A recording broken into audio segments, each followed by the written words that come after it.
Hello friends, my name is Suresh Mansharamani. I'm a certified Gallup strength coach and business coach, TEDx speaker, motivational speaker and a certified trainer.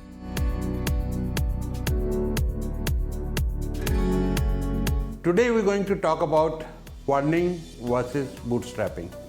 This goes mostly for startups and SMEs when you are starting a new business or you already have a business, whether you should go for funding or you should be bootstrapping.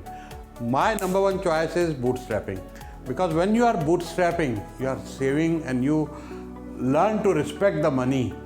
Today's time, there's no need to spend on fancy offices or interior. You can go to plug and play any co-working space, sit there, start your business from day one. You can outsource your social media, you can outsource complete your marketing, you can outsource even EA services these days. So you should be bootstrapping, saving money, and once your business start to generate profits, start to generate cash flows, then you can go for funding. Now if you want to go for funding, there are two ways to go about it. One is debt, the other one is equity. So let's talk about debt first. When you decide to go for debt, it has got its own advantages and disadvantages. Advantages are you don't have to give any equity out, you don't have any partners, you borrow from bank or you borrow from non-banking financial companies or friends or relatives and pay them X amount of interest every year. And once you have enough cash flows, you can return that money and you can be debt free. That is number one situation.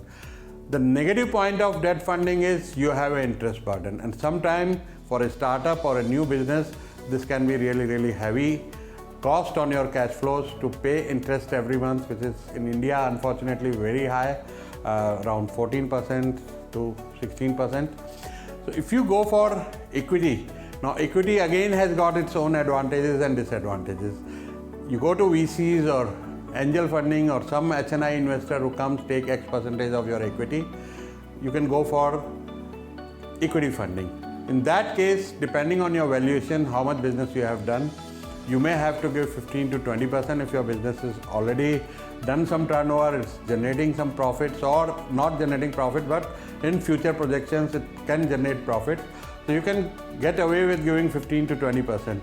But I have met a lot of startups initially, they are so much hungry for funding, they don't bootstrap, and they end up giving lots and lot of equity to the investors. So recently I met a startup who's given like almost 93% equity to investors. So he's holding only 7% equity in his company. Yes, his company is very big. That 7% is also a very big chunk of equity and valuation. But if you are careful from the beginning that which VCs to have on board, whether you can get along with them very well, they bring value on board, they mentor you, they find you, they open their network for you to get more clients, and they bring a lot of knowledge on table, then definitely those VCs are most welcome. But be very careful when you are taking funding.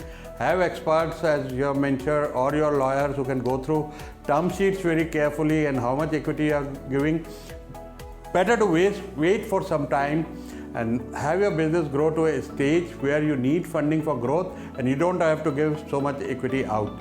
Also at that time, if you don't give a lot of equity in the beginning, when your company goes for IPO or have good valuations, that time you can have this benefit of having this wisdom in the beginning for not giving out so much equity to investors.